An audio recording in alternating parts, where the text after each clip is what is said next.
예, 오늘 보실 하나님 말씀은 마가복음 9장 2절에서 8절까지입니다. 저랑 한 절씩 같이 교독을 하시겠습니다.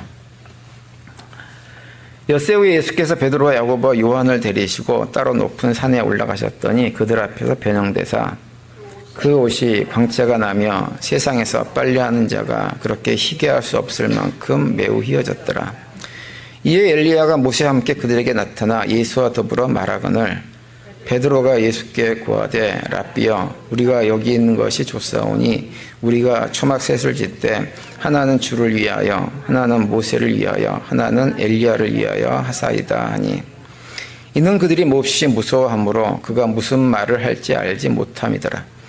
마침 구름이 와서 그들을 덮으며 구름 속에서 소리가 나되 이는 내 사랑하는 아들이니 너희는 그의 말을 들으라 하는지라. 8절 다 같이요. 문득 둘러보니 아무도 보이지 아니하고 오직 예수와 자기들 뿐이었더라. 아멘. 오늘의 이 말씀 가지고 저의 말을 들으라 라는 제목으로 함께 말씀을 나누겠습니다. 우리 모두는 우리가 사랑하는 고국 대한민국을 떠나가지고 미국에서 이민자로 삶을 살아가고 있죠. 그래서 이민자로 살다 보니까 미국이라는 나라가 굉장히 낯선 환경이고 여러 가지 어려움들이 많이 있습니다. 근데 이제 미국에 살아봐서 알지만 미국이 낯선 환경이고 어려운 환경이긴 하지만 그럼에도 불구하고 미국에 사는 굉장히 큰 장점이 있어요. 그건 뭐냐 하면 미국이라는 나라가 기회의 나라라고 하는 것입니다. 무슨 얘기냐면 미국에서는 과거의 실패가 인생의 끝이 아닌 경우가 상당히 많아요. 예를 들어 사업을 좀 실패를 해도 다시 일어날 수 있는 장치들이 굉장히 많이 발달되어 있는 나라가 미국이라는 나라입니다. 또 우리 자녀들 같은 경우도 청소년기에 좀 이런저런 방황을 해도 그 방황이 지속되지 않고 어느 나이가 되어져서 철이 들게 되어지면 다시 삶을 정상적으로 할 수 있는 또 굉장히 성공적으로 만들어갈 수 있는 기회가 있는 나라가 미국이라는 나라예요. 저는 그래서 그런 측면에서 미국이라는 나라가 참 좋은 나라다라는 생각을 많이 합니다. 그래서 저는 우리 한국을 생각할 때에도 어떤 생각을 하냐면 우리 대한민국도 좀 실패했던 경험을 한 사람들이 다시 일어설 수 있는 기회를 좀 많이 줄 수 있는 사회, 실패한 사람들이 다시 시작해볼 용기를 좀 가질 수 있는 그런 나라가 좀 되면 얼마나 좋을까라는 생각을 참 많이 합니다. 그래서 사실 그런 것 측면은 우리가 그게 참 좋은 것인데 세상적으로만 그런 측면을 우리가 생각할 것이 아니라 사실은 영적으로도 우리한테 그런 생각을 갖는 것이 굉장히 필요합니다. 우리 모두는 굉장히 다 연약한 존재들이에요. 사실은 뭐 이렇게 우리가 좀 잘난 척하고 좀 폼 잡고 다니고 뭐 이렇게 하지만 사실은 내면을 들여다보면 우리는 누구나 할 것 없이 굉장히 연약한 존재예요. 그래서 우리가 늘 이렇게 기도할 때 특히 강대상에서 올라가서 기도하시는 분들 기도 들어보면 항상 하는 기도가 뭐냐면 주님 지난 한 주 동안 우리는 또 넘어지고 실패하고 잘못하고 죄 짓고 살았어. 이걸 계속 얘기하시잖아요. 그게 그냥 하는 기도가 아니고 사실은 우리가 그러고 살아갑니다. 근데 만약에 우리가 그렇게 살아가지고 우리가 하나님한테 예를 들어서 10번쯤 하나님 죄송해요 했는데 한 10번쯤 된 다음에 하나님께서 딱 우리를 보시고 야 벌써 10번째다. 이제는 안 돼. 이것으로 끝이야. 더 이상은 내가 널 봐줄 수가 없어. 너는 예수를 믿을 수 없는 사람이니까 저리 가. 라고 만약에 하나님께서 그렇게 해주신다고 한다면 우리한테 정말 절망일 수밖에 없죠. 근데 우리가 기억해야 될 것은 우리 하나님은 그러한 분이 아니시라고 하는 거예요. 우리가 아무리 실패하고 넘어져도 결코 우리를 포기하지 않으시는 분입니다. 실패하고 넘어질 때마다 다시 기회를 주시고 회개할 수 있도록 환경을 만들어주시고 새롭게 시작할 수 있도록 만들어주세요.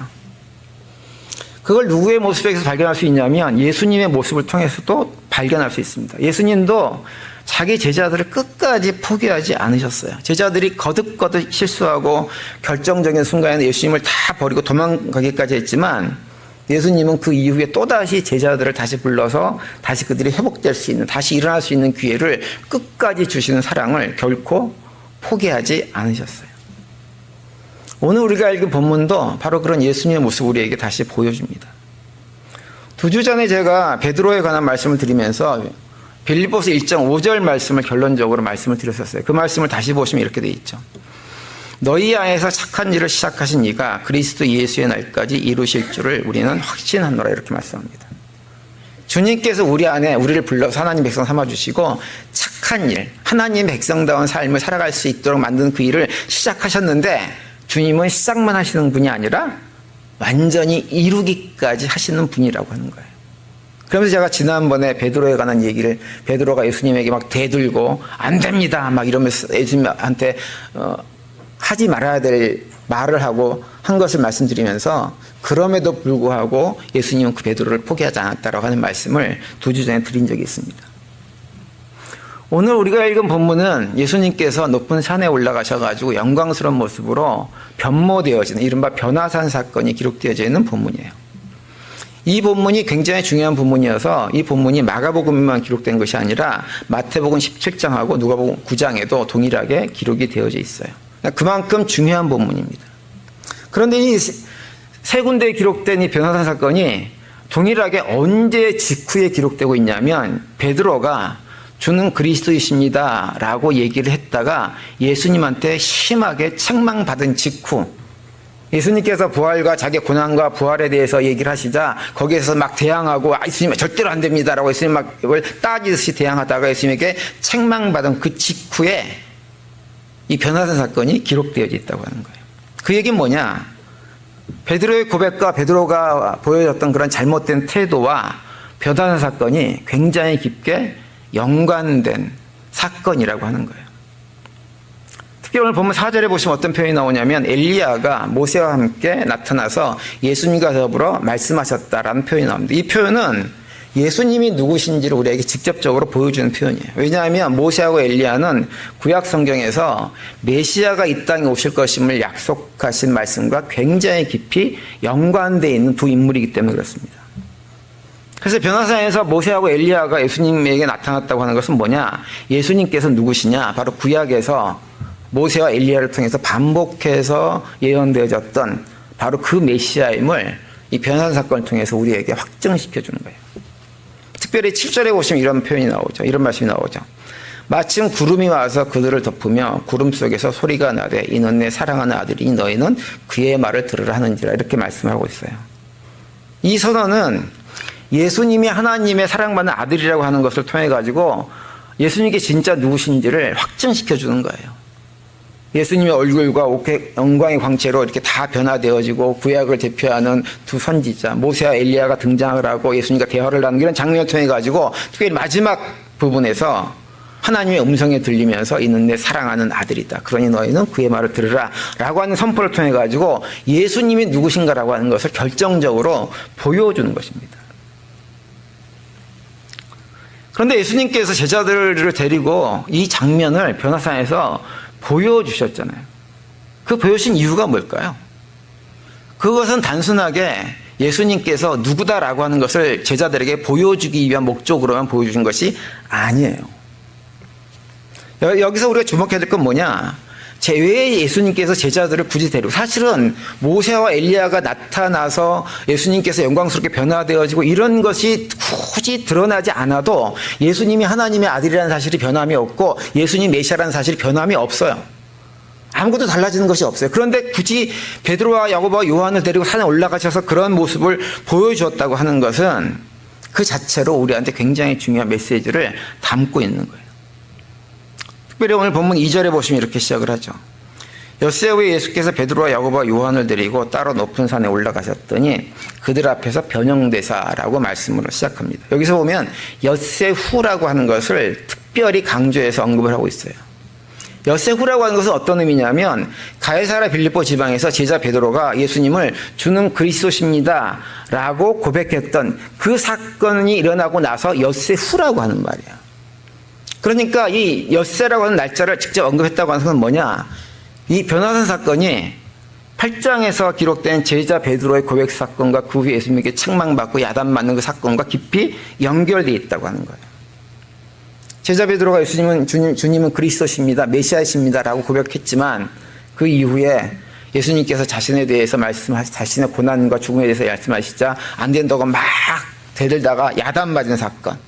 그 사건. 그리고 예수님께서 심지어 제자 베드로에게 사단아 내 뒤로 물러가라 하시면서 굉장히 심하게 책망하신 그 사건. 그런 사건과 깊이 연관이 돼 있다고 하는 거예요. 사실은 마가복음 8장에서 예수님께서 제자 베드로를 야단친 사건은 복음서 어디에도 그 정도로 심하게 야단친 일이 예수님이 없을 정도로 굉장히 심한 책망을 하신 거였어요.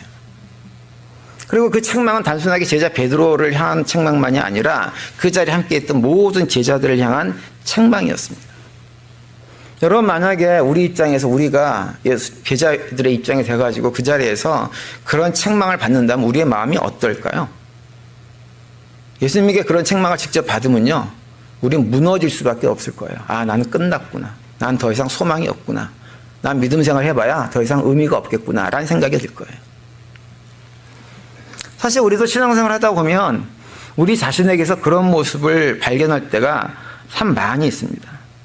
그러다 보면은 그런 잘못이 나 자신을 깊이 들여다보시는 분들은 그런 잘못으로 인해서 더 이상 내가 신앙생활 하는 것, 교회에 나와서 교인들하고 만나는 것, 이런 것들이 다 의미 없고 가치 없다, 막 이런 생각이 들기도 합니다. 그러면서 그런 하나님께서 이따금 또 우리가 어떤 것도 경험하게 하시냐면, 우리가 뭘 잘못하면 하나님이 정말 이게 책망하시는구나 라고 하는 걸 느낄 만큼 어떤 사건을 나에게 경험하게 하셔가지고 굉장히 나라고 힘들고 어렵게 만든 것들도 우리가 경험할 때가 있어요. 그러면 그런 걸 경험하게 되어지면 우리는 주저앉게 되어집니다. 근데 오늘 본문에서 예수님께서 변화 사건을 제자들에게 보여주셨다고 하는 것은 뭘 얘기하냐면, 너희들이 아무리 큰 잘못을 했어도 나는 너희들을 결코 포기하지 않는다라고 하는 것을 말씀하는 거예요. 나는 너희들을 끝까지 내가 사랑하는 제자들로 만들겠다라고 하는 것을 말씀하고 있는 거예요. 이따가 우리가 하나님께 책망받는 것 같은 느낌을 받을 때가 있어요. 그런데 그 책망은요, 우리를 무너지게 하는 책망이 아니고 사랑의 책망이에요. 우리를 하나님의 자녀로 그리스도의 제자답게 세우기 위한 책망입니다. 그 엿새후라고 하는 표현은 바로 그러한 것들을 우리한테 말씀해주고 있는 거예요.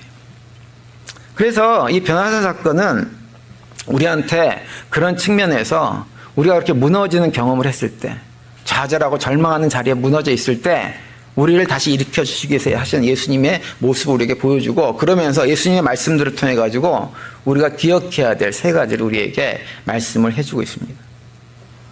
그 가운데 첫 번째는 뭐냐 하면, 우리 모두는 누구냐? 특별히 선택받은 존재라는 사실이에요. 그걸 잊지 말아야 됩니다. 여러분, 오늘 본문에 보시면 예수님께서 12명의 제자 중에서 3명만 데리고 그 산으로 올라가십니다. 2절 다시 보시면, 엿새후에 예수께서 베드로와 야고보와 요한을 데리시고 따로 높은 산에 올라가셨더니 저희 앞에서 변형되사라고 말씀합니다. 예수님께서 베드로하고 야고보와 요한만을 따로 데리고 산에 오르셨다고 되어 있는 사실은 이것이 처음 이렇게 하신 게 아니에요. 예수 복음서를 읽어보면 여러 번 예수님께서 베드로하고 야고보와 요한만을 따로 데리고 어떤 일을 행하셨던 경우가 더러 있습니다. 대표적으로 야이로의 딸, 회당장 야이로의 딸을 치료하실 때도 그 3명만 딱 데리고 그 집 안으로 들어가셨어요. 또 마가복음 14장에서 예수님께서 겟세마네 동산에서 마지막 기도를 뜨겁게 하나님께 올릴 때 그때 동행했던 제자가 누구냐? 베드로와 야고보와 요한이었어요. 그런데 성경을 자세히 읽어보면 예수님께서 왜 그 3명을 따로 그렇게 데리고 다니시면서 그러한 일을 하셨는지 그 이유를 우리한테 설명해 주지를 않습니다. 이유가 없어요. 그 이유가 없다고 하는 것은 뭘 얘기하느냐? 그것은 우리가 굳이 이유를 확인할 필요 없이 그것은 하나의 우리에게 주는 메시지라고 하는 것을 말해주는 거예요. 어떤 메시지인가 하면, 오늘 본문에 언급되고 있는 3명의 제자들과 마찬가지로 우리 모두는 어떤 존재들이냐? 하나님께서 특별한 이유 없이 선택하셔서 하나님의 자녀 삼아주시고 예수 그리스도의 제자 삼아주시고 우리를 성도로 세우셨다고 하는 거예요. 특별한 이유 없이 하나님의 은혜로 구원을 우리에게 허락하셨다고 하는 것을 우리한테 말씀해주고 있는 거예요. 우리가 다른 사람보다 훌륭하게 선택받은 것도 아니고, 우리가 다른 사람보다 선해서 선택받은 것도 아니에요. 도덕적으로 더 경건해서 선택받은 것도 아니라고 하는 거예요. 우리가 선택받은 이유는 어디에도 이유를 찾아볼 수가 없습니다. 그러다 보니까 우리의 모습이 어떤 모습이냐면, 선택받지 못한 사람들에 비교해가지고 하나도 다를 것이 없는 모습으로 우리가 살아가요. 왜요? 우리가 훌륭해가지고 선택받았으면 훌륭한 모습이 나타날 수밖에 없죠. 그러면 다른 사람과 비교가 돼서 훌륭한 것이 보일 거예요. 그런데 훌륭히 선택받은 것이 아니다 보니까 우리나 그렇지 않은 사람이나 똑같은 거예요. 세상에서 예수를 알지 못하고 세상에서 막 사는 사람들이나 우리의 모습이나 큰 차이가 없는 것입니다. 그러다 보니까 경험되어지는 것이 뭐냐 하면 우리 안에 어떤 고백을 하게 되냐면 내가 정말 예수 믿는 게 맞아? 내가 하나님 백성인 게 맞아? 내가 집사인 게 맞아? 내가 크리스찬인 게 맞아? 라고 하는 탄탄이 우리 안에서 올라올 때가 많이 있어요. 주변 사람들이 다 눈치채지 못하도 자기 자신만은 그런 고백을 우리는 각자 하고 살아갑니다. 목사인 저도 마찬가지예요. 오래전에 있었던 일인데요. 제가 자동차 오일 교환을 하기 위해서 메카닉에 간 일이 있었어요. 오일 교환을 하시던 분이 저한테 뭐라고 얘기하셨냐면 너 펜벨트가 좀 문제가 있어. 그래서 좀 갈아야 될 것 같아 라고 얘기하더라고요. 그래서 야, 시간이 얼마나 걸리니? 지금 막 갈아야 돼. 그래서 너 가는 게 좋아. 다음에 해도 상관은 없는데 오늘 가는 게 좋겠다라고 얘기를 하더라고요. 그래서 얼마나 시간이 걸리냐 그랬더니 한 15분이면 된대요. 그래서 그래? 그러면 가죠. 그러고 나서 차에서 내려가지고 그 메카닉 사무실에 가가지고 앉아 있었어요. 근데 30분이 지나고 45분이 지나고 1시간이 지났는데도 아무런 소식이 없는 거예요. 그러다 조금 시간이 지나가지고 직원이 오더니 부품이 잘못 와가지고 바꾸어 해가지고 조금 늦어진다고 한 2, 3분 더 기다려달라고 저한테 그렇게 얘기를 하더라고요. 그래서 그러냐고 그럼 그렇게 하라고 라고 했는데 그러고 나서요 한 15분이 또 지났어요. 아무 소식이 없어요. 그래서 이제 밖으로 나가봤죠. 그 고치는 대로 나가봤죠. 그랬더니 제 차에서 하는 일이 아무것도 없이 그냥 방치해 있더라고요. 그 순간 제가 어떻게 반응했을까요? 있는 대로 성질이 나가지고요. 성질이 나가지고 막 뭐라고 성질을 부렸어요. 그래서 이제 거기 매니저가 저한테 와가지고 이런저런 해명을 했어요.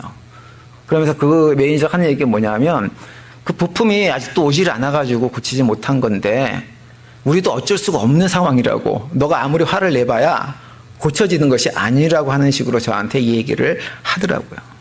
제가 그 얘기를 이렇게 들으면서 든 생각이 뭐였냐면 아이고 목사야 네가 목사냐 이런 생각이 들었어요. 좀 참지. 조금만 참지. 그걸 못 참아가지고 목사라는 사람이 거기에 있는 대로 성질 부리고 그 일하는 사람들이 무슨 죄가 있다고 이런 생각이 저한테 확 다가왔습니다. 그러면서 든 생각이 또 뭐였냐면 내가 목사로 살아가는 것도 이게 다 하나님의 은혜구나. 내가 잘나서 내가 경건해서 또 훌륭해서 목사로 살아가는 것이 아니고 그냥 하나님의 은혜로 살아가는 것뿐이구나 라는 생각을 그때 했어요. 여러분 제가 자주 말씀을 드리는 것이지만 저는 뭐 실력 있고 능력이 있고 성품이 좋고 더 남들보다 경건하고 뛰어나서 목사를 하는 사람이 아닙니다. 저도 참 부족하고 연약한 존재예요. 그런데 하나님께서 저를 불쌍히 여기시고 사랑하셔서 하나님을 믿게 예수님 믿게 만들어주셨을 뿐만 아니라 이 놀라운 직분까지 맡겨주셔서 이 사역을 감당하게 하셨어요. 그래서 그 은혜가 너무너무 감사해서 이 사역을 주님께서 저를 부려먹으시는 그 순간까지 계속하겠습니다라고 생각하면서 이 사역을 감당하고 있는 거예요. 여러분 사실은 저의 얘기가만이 아니지 않습니까? 우리 모두도 그러지 않나요? 그런 모습들 우리가 얘기를 하지 않아서 그렇지 우리 모두 누구에게나 있습니다. 그래서 우리 자신의 그런 모습만 보면 낙심하고 좌절할 수 있어요. 그런데 중요한 건 뭐냐? 하나님은 우리를 선택하시고 지금까지도 결코 포기하지 않고 우리를 붙들고 계시다고 하는 거예요. 이게 중요한 거예요. 그러니 비록 우리가 살아가면서 좀 연약한 모습, 부족한 모습, 제자 베드로와 같은 그런 나약하고 잘못된 모습이 보인다고 해도 낙심하지 마시기 바랍니다. 낙심하지 마시고 그런 나를 선택하시고 나를 사랑하셔서 독생자 예수 그리스도의 대속의 은혜로 구원해 주신 그 사랑과 은혜를 다시 한번 기억하시면서 그 사랑과 은혜를 붙들고 믿음의 길을 걸어갈 수 있게 되길 바랍니다. 그 길을 걸어가는 것이 우리가 진정으로 믿음의 삶을 살아가는 거예요. 그리고 두 번째로 우리가 기억해야 될 것은 뭐냐? 우리가 경험하는 그 실패의 자리가 사실은 더 큰 은혜의 자리라고 하는 거예요. 제자들의 입장에서 보면 불과 며칠 전에 큰 영적인 실패를 경험하고 있으면서 혹독한 책망을 받았습니다. 그런데 예수님께서 그런 제자들을 인도하셔가지고 어떤 일을 경험하게 하시냐면 모세하고 엘리야가 등장해서 예수님과 직접 대화하고 예수님께서 놀랍게 변화되는 그 광경을 직접 목도하게 하세요. 복음서를 자세히 읽어보면 오늘 본문에 언급되고 있는 베드로, 야고보, 요한이 사실은 다른 제자들보다 훌륭해서 뛰어나서 예수님께서 그들을 데리고 다니신 것이 아니에요. 오히려 사실은 그 반대입니다. 나머지 제자들은 오히려 이 세 사람보다 좀 나았어요. 오히려 베드로 같은 경우는 예수님에게 그렇게 막 꾸짖듯이 대항하기도 하고 나중에 어떻게 하나요? 예수님께서 십자가 못 박혀 돌아가시기 직전에 예수님께 심판받고 재판받고 하는 과정에서 어떻게 했어요? 예수님 모른다고 3번이나 부인하고 심지어는 예수 저주까지 하면서 부인을 했던 사람이 제자 베드로예요. 야고보와 요한은 또 어떤가요? 이 두 사람은 예수님 따라다니면서 계속해서 관심은 유일하게 뭐가 있냐면 예수님께서 왕 되시면 우리가 한 자리 해 먹어야지. 여기에만 관심이 있던 사람이에요. 심지어는 자신의 어머니를 등 떠밀어 가지고 예수님한테 그 자리를 부탁한 일까지 했던 사람이 야고보와 요한입니다. 그래서 예수님 입장에서는 굉장히 답답한 사람들이 이 세 사람의 제자들입니다. 오늘 본문 5절과 6절에서 이런 내용이 기록되어 있어요. 베드로가 예수께 구하되 랍비야 우리가 여기 있는 것이 좋사오니 우리가 초막 셋을 짓되 하나는 주를 위하여 하나는 모세를 위하여 하나는 엘리야를 위하여 하사이다 하니 이는 저희가 심히 두려워하므로 저가 무슨 말을 할지 알지 못함이더라. 이렇게 말씀합니다. 놀라운 경험을 했으면 이제 예수님께서 어떤 분이신지를 다시 한번 제가 확인하고 해야 되는데 그게 아니에요. 여기가 좋사오니 주님 우리 산 내려가지 말고 그냥 우리가 여기서 머뭅시다. 우리끼리 여기 있읍시다. 이렇게 한 거예요. 지극히 인간적이고 세속적인 생각과 판단을 계속하고 있는 거예요. 그런데 예수님은 그런 그들을 더욱더 각별하게 챙기시면서 그런 놀라운 경험들을 하게 하신 거예요. 다른 제자들에 비해서 오히려 한참 모자라고 부족하고 한심한 모습이 있었지만 예수님은 오히려 그들을 더욱더 훈련받는 자리, 놀라운 경험을 하는 자리, 은혜의 자리로 그들을 인도하신 것입니다. 이것이 뭐냐? 변화산 사건이에요. 그래서 베드로후서 1장 10절과 11절에 보면 베드로가 이런 고백을 합니다. 그러므로 형제들아 더욱 힘써 너희 부르심과 택하심을 굳게 하라. 너희가 이것을 행한즉 언제든지 실족치 아니하리라. 이같이 하면 우리 주 곧 구주 예수 그리스도의 영원한 나라에 들어감을 넉넉히 너희에게 주시리라. 이렇게 권면합니다. 그러면서 이 뒤에 보면 어떤 얘기를 하냐면 베드로가 이렇게 얘기하는 근거가 뭐냐? 자신이 경험한 변화한 사건을 언급을 해요. 제자 베드로가 변화한 사건을 직접 볼 때에는 그 의미가 무엇인지 전혀 깨닫지를 못했지만 결국은 그 경험을 통해 가지고 베드로는 자신이 주님께 선택받은 자로서 어떠한 삶을 살아야 되는지를 마침내 깨달아 알게 된 계기가 되었다고 얘기를 하는 거예요. 그래서 결국은 제자 베드로는 나중에 어떻게 해요? 죽을 때 십자가형을 받았는데 예수님처럼 똑같이 십자가를 정상적으로 매달려 죽을 수 없다 그래가지고 십자가에서 거꾸로 매달려서 죽을 만큼 강한 믿음의 용사로 변화된 것이 제자 베드로입니다. 베드로만 그런 것이 아니에요. 야고보 같은 경우는 12사도 가운데 가장 먼저 첫 번째로 순교를 당하는 놀라운 영광의 자리에 앉게 되어집니다. 그리고 사도 요한은 교회의 지도자로 오랜 세월 동안 삶을 살면서 특별히 1세기 말에 도미티아누스 황제 시절에 그 극심한 박해 시대 때를 살아가는 성도들을 잘 어루만지며 돌아보면서 그들을 바르게 세우기 위해서 애쓰면서 인생을 살았던 사람이 바로 사도 요한입니다. 여러분 우리는 누구나 다 실수할 수 있고 영적인 좌절과 절망을 경험할 수 있습니다. 그런데 우리가 잊지 말아야 될 건 뭐냐면 우리를 다시 은혜의 자리로 놀라운 은혜의 자리로 이끄시는 주님을 우리가 잊지 말아야 돼요. 주님을 바라보면서 그분이 반드시 우리를 더 큰 은혜의 자리, 더 큰 성숙의 자리로 우리를 이끌실 것이다 라고 하는 것을 바라보면서 주저앉지 말고 다시 일어설 수 있어야 됩니다. 그리고 베드로와 야고보 요한처럼 더욱 강력한 그리스도의 군사로 쓰임받는 삶을 살아가야 됩니다. 그리고 마지막 세 번째로 우리가 기억해야 될 건 무엇이냐? 무너진 자리에서 다시 회복하고자 할 때 붙들어야 될 가장 중요한 것이 무엇인지를 우리가 알고 있어야 돼요. 그것은 뭐냐? 다른 것이 아니고요. 겸손하게 예수님의 말씀에 귀를 기울이는 거예요. 오늘 보면 7절에 보시면 이렇게 말씀합니다. 마침 구름이 와서 저희를 덮으며 구름 속에서 소리가 나되 이는 내 사랑하는 아들이니 너희는 저의 말을 들으라 하는지라 이렇게 말씀합니다. 하나님께서 임재하셔가지고 제자들에게 선포합니다. 너희는 저의 말을 들으라 이렇게 말씀하세요. 여러분 제자들이 무너진 가장 큰 이유는요. 그들이 예수님의 말씀을 들으려고 하지 않았기 때문이에요. 예수님의 말씀을 들으려고 하지 않고 자꾸 자기들의 생각이 중요했어요. 그리고 그 생각을 바꾸려고 하지를 않았어요. 오히려 심지어 자기들의 생각을 가지고 예수님의 생각을 바꾸려고 했어요. 그래서 제자 베드로가 예수님을 대항하면서 스승이 제자를 꾸짖는 그런 하극상적인 태도를 보인 것입니다. 그런데 그런 모습은 꼭 제자 베드로만 문제가 아니고 예수님 제자들 대부분이 다 똑같은 문제였어요. 또한 제자들만의 문제도 아니고 그것은 이스라엘 민족 전체의 문제이고 그건 오늘날 우리들의 문제이기도 합니다. 우리 모두도 또 제자들도 이스라엘 민족들 다 어떤 일을 반복해서 하냐면 예수님께서 우리를 유익하게 하기 위해서 가르치는 말씀들을 들으려고 하지 않아요. 어떻게 노력하고 하나님께서 어떤 수단을 강구하고 무엇을 하셔도 그 하나님의 모든 노력과 수고가 의미 없게 되어질 정도로 끝까지 하나님의 말씀, 예수의 말씀을 귀담아 들으려고 하지 않습니다. 그래서 구약 성경을 보면 하나님께서 그런 이스라엘 백성들의 태도를 보면서 너무너무 가슴 아파하시는 말씀들이 굉장히 많이 나와요. 예를 들어서 이사야서 48장 17절과 18절 보시면 이런 말씀이 있죠.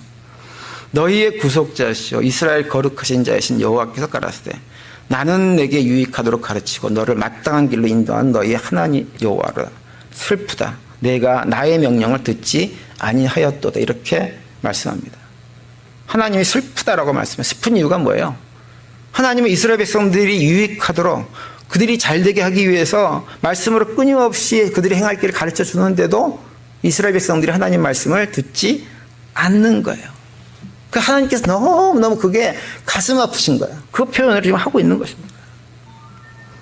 여러분의 기독교 신앙은요, 듣는 신앙입니다. 듣는다는 말은 단순하게 귀로만 듣는 것이 아니고 경청하고 깊이 마음에 새기고 그 말씀대로 순종하는 삶을 다 포함해서 듣는다고 얘기하는 거예요. 그렇게 들을 때 우리 삶 속에 놀라운 변화, 믿음의 변화가 일어나는 거예요. 그래서 로마서 10장 17절에 보시면 이렇게 말씀하고 있죠. 그러므로 믿음은 들음에서 나며 들음은 그리스도의 말씀으로 말미암았느니라. 이렇게 말씀을 합니다. 또 요한복음 10장 3절 이하에 보면 예수님께서 어떤 표현도 하시냐면 예수님에게 속한 모든 양들은 예수님의 음성, 목자의 음성을 듣는다라고 말씀하세요. 그러면서 그 뒤에 어떤 얘기를 하냐면 바리새인들에 대해서 얘기를 하시면서 그들은 내 양이 아니기 때문에 내 음성을 듣지 않고 따르지 않는다 이렇게 말씀하세요. 여러분 우리가 건강한 믿음의 생활을 하려면요. 하나님 말씀에 귀를 열심히 기울여야 됩니다. 말씀을 들어야 됩니다. 작년까지 성경 통독하자고 제가 해서 하신 분들이 매년 한 10명쯤 되셨어요. 그분들이 꾸준하게 하셨어요. 근데 제가 그래서 조금 답답함이 있었어요. 다른 분들은 왜 안 하시지? 왜 안 하시고 있지? 답답함이 있었는데 올해 들어서 제가 확인한 것이 뭐냐면 교회에서는 성경 통독 스케줄에는 따라가지는 않지만 스케줄과 관계없이 말씀을 열심히 읽고 계신 분들이 계속 계시고 올해는 그런 분들이 더 많이 늘어났다고 하는 거예요. 심지어는 뭐까지 하시냐면 필사까지 하세요. 제가 책을 나눠주면 필사를 하는 것이 아니라 본인이 필사책을 구입해가지고 하시는 분들 늘어났다고 하는 거예요. 제가 그것을 보면서 얼마나 감사했는지 모르고 우리 교회가 그만큼 조금씩 변화되고 있구나라고 한 생각을 했어요. 여러분 우리가 믿음 안에서 승리하려면요. 다른 것보다 무엇보다도 중요한 것은 하나님의 말씀을 붙드는 것입니다. 붙들고 하나님 말씀을 맛있게 먹어야 돼요. 그래야만 건강해질 수 있는 거예요. 여러분 건강한 사람은요. 보면 딱 표시가 나는 것이 뭐냐면 먹을 때 잘 먹습니다. 잘 먹어요. 잘 드시는 분들이 건강하세요. 어르신들 보면 잘 드시는 분들이 건강하세요. 그런데 잘 드실 때 보면 그냥 자기 입맛에 맞는 것만 잘 드시는 것이 아니라 조금 짜고 조금 맵고 조금 셔도 잘 드세요. 그런 분들이 진짜 건강하세요. 근데 영적으로도 똑같은 원리가 적용되어져요. 건강하신 분들을 보면 말씀을 잘 먹는데 말씀을 먹으면서 내가 듣기 좋은 소리만 하는 것을 맛있게 먹는 것이 아니라 어떤 말씀들은 나를 책망하기도 하고 교훈하기도 하고 바르게 하기도 하고 의로 교육하는 이런 말씀들을 내가 좀 가슴이 아프고 마음이 아픈 것이 있어도 그 말씀들을 잘 먹으세요. 그런 분들이 영적으로 건강해집니다. 저는 우리 성도님들이 말씀을 잘 드셔서 잘 드시는 것만큼 더욱더 건강한 믿음의 삶을 살아갈 수 있게 되길 바랍니다. 비록 지금은 연약하고 부족하고 그래서 실수하고 넘어지는 일들이 반복되어지지만 우리를 포기하지 않는 하나님, 여전히 우리의 실패 가운데서 우리를 갖다 더욱더 은혜 가운데로 성장시켜준 하나님, 그리고 우리에게 말씀을 끊임없이 주시는 그 하나님을 바라보면서 믿음의 생활을 해나가면 우리는 여전히 부족하고 연약하지만 연약함 가운데 주저앉는 것이 아니라 그 자리에서 일어나서 베드로처럼 야고보처럼 요한처럼 믿음의 용사로 세워진 은혜들을 경험할 수 있게 되어지는 것입니다. 이번 한 주간 지내시면서 또 우리에게 많은 도전과 시험이 있을 것이고 넘어짐이 경험되어지는 한 주가 되겠지만 그런 상황 속에서도 주저앉는 것이 아니라 주님 바라보고 말씀 붙들고 일어서서 승리를 경험하는 우리 모두가 될 수 있게 되기를 간절히 축원을 드립니다.